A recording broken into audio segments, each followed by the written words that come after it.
What's going on, LEGO Maniacs, and welcome back to a brand new video. I am ZacATK. So today we are going to be talking about more LEGO 2026 news, and this time we're going to be talking about some LEGO Star Wars. So we have a good handful of now confirmed sets for the January wave of LEGO Star Wars for 2026, and I'm pretty excited to show these to you. Some of these are kind of a miss in my opinion.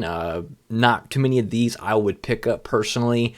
But as we haven't really seen much of the Mandalorian Grogu movie other than the brief trailer that we got earlier this year in 2025, I think to say that this wave may be something a lot of people might sleep on. So, if you're excited to see what LEGO Star Wars have to offer for you in early 2026, be sure and smash the like button, subscribe for more videos. I post these videos as many times and often as I can as possible during the week. Anyways, let's go ahead and tackle and look at the first wave of LEGO Star Wars for the upcoming year. So first off, we have set number 75436, and that is the Mandalorian and Grogu speeder bike with 58 pieces for $9.99. We have the usual Mandalorian minifigure, and we also have a Grogu with a very, very minimal speeder bike. This bike is very, very lacking in my opinion. I feel like that for $10 for 58 pieces and 2 minifigures, this mini bike should be pretty well flushed out, and I honestly don't see what we have here. We just have the standard Mandalorian and Grogu minifigures, nothing really we haven't seen before, and the mini bike, like I said, is very, very basic. And this isn't the only mini bike that we're going to be, or speeder bike, whatever you want to call it. It's honestly a mini speeder bike in my opinion, but we also have another one, and that is the Cobb Vanth speeder bike, and this set is 207 pieces with 2 minifigures. We have a set number of 75437 with Cobb Vanth and the Cad Bane minifigure, which is a newly updated Cad Bane minifigure, which looks nice. And the Cad Bane minifigure looks absolutely phenomenal. The printing on it, the hair piece, the face print, everything looks great. Of course, Cad Bane looks fantastic as well. I love seeing the bounty hunter's armor on him like it was in the Mandalorian series. It does look very, very nice. We do have a very, very nice speeder bike build here, and this is what I was expecting for the Mandalorian speeder bike, but it's this one is way more flushed out, You also have a blue milk carton right here, and we also see a blaster here of like an old Western shooter blaster. I haven't seen this piece in a very, very long time.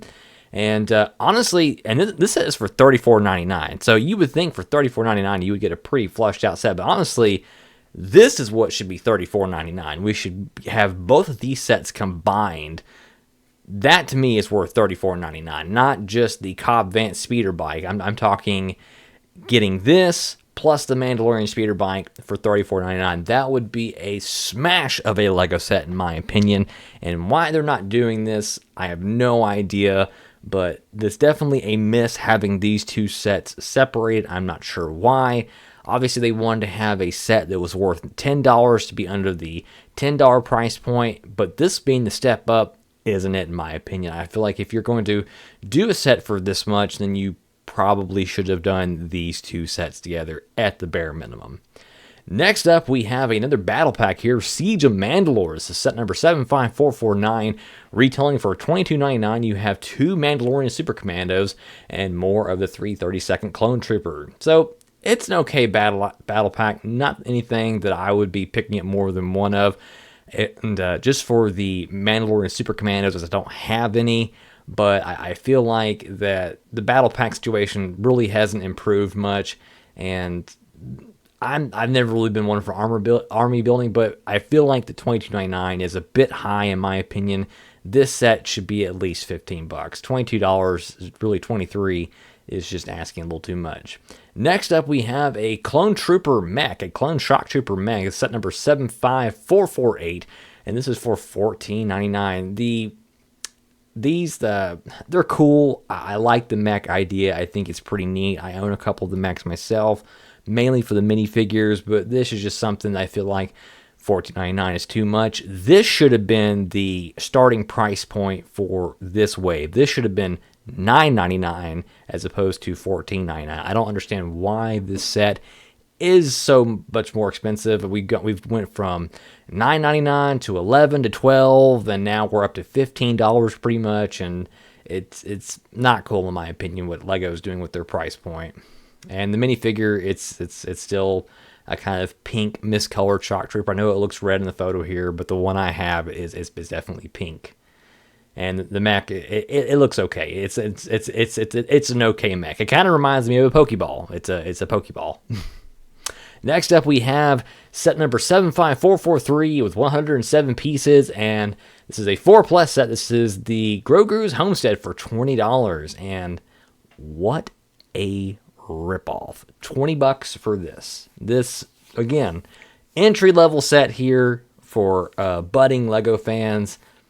This should have been also $9.99. I know I've said that a handful of times in this video, and I don't mean to dump all over LEGO in this video, and I do apologize if it's coming off that way, but a lot of these sets really need to be $9.99. There's just no question about it.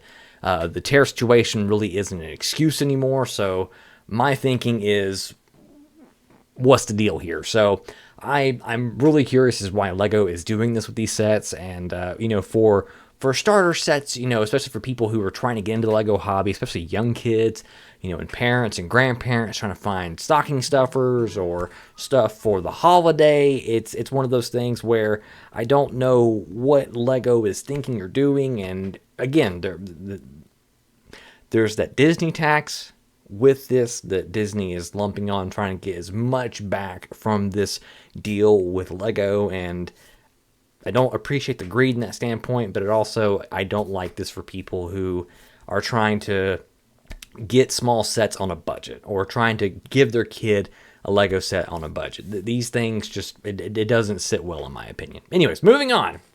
We have more. We have the Venator, a Class TAC cruiser, part of the Starship collection. This is set number 75441 with 643 pieces, retailing at $79.99. So the mini scale series continues, and we've seen a handful of these, and we're actually going to see another one here later down in the list. And this is a pretty nice cruiser. We had the UCS one. Now we have this much larger one, and I have to say that one of these things that I like with the mini scale series is that it's giving people stuff to display in a form factor size to put on a shelf. I can appreciate that, and I like that. For me, realizing how much limited space and shelf space I have, it's one of those things where I'm like, what can I fit? What can I do? And so for people who live in an apartment or for people who don't have a dedicated LEGO room like I do, this is a great set.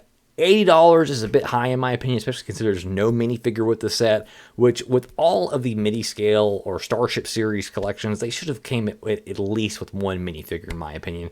One minifigure would have made these sets 10 times better in my opinion, but these look great, and for those of you who are wanting to pick up and continue your Starship collection, this is a great addition to that. Next up, we have another addition to the Starship collection, and on the box, it doesn't say Starship collection, but this is the 75440 AT-AT with 525 pieces for $64.99. This set looks great. This is almost in the scale of size with the Gingerbread ATT, which is pretty funny.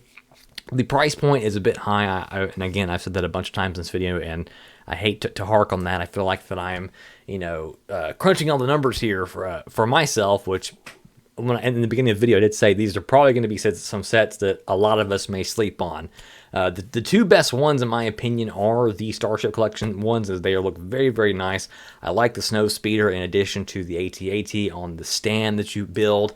It looks very, very nice, and I really like how this is fleshing out the Starship Collection. It looks just really, really nice, and it's a great set, and I feel like that this would be a great addition to any shelf, like I said earlier, who are wanting to conserve space with these size and type builds. So that is all of the LEGO Star Wars collection updates for 2026. It's the first wave. I'm really curious what we're going to be seeing for the second wave of 2026. There's a lot of rumors and speculation going out there that we're going to be seeing the smart brick technology being rolled out in the next wave, and that's going to be dominating the next wave for LEGO Star Wars. And if the rumors and speculation and leaks are true, then that's probably going to be another wave that I feel like a lot of people are going to sleep on because of the inclusion of this new mechanic inside of LEGO that a lot of people don't want. I feel like the charm of LEGO is the imagination and using the parts, not having to exclusively keep parts with sets that are meant to interact with each other. The brilliant thing about LEGO is you can deconstruct something and make it into something else and combine it with other things. With the introduction of smart wreck technology, I feel like that's limiting what you can do with certain things. But more on that later. If you enjoyed the video, be sure and smash the like button, subscribe for more videos. Next time, let's talk about the confirmed images for the next LEGO modular, which is coming out in 2026. I have mixed feelings about it, but it is a neat looking modular, and I look forward to sharing my thoughts on you and with you and revealing it to you all. And until then, friends, you have a fantastic rest of your week. Until then, friends, keep building, comment, like, subscribe, and I'll see you in the next video.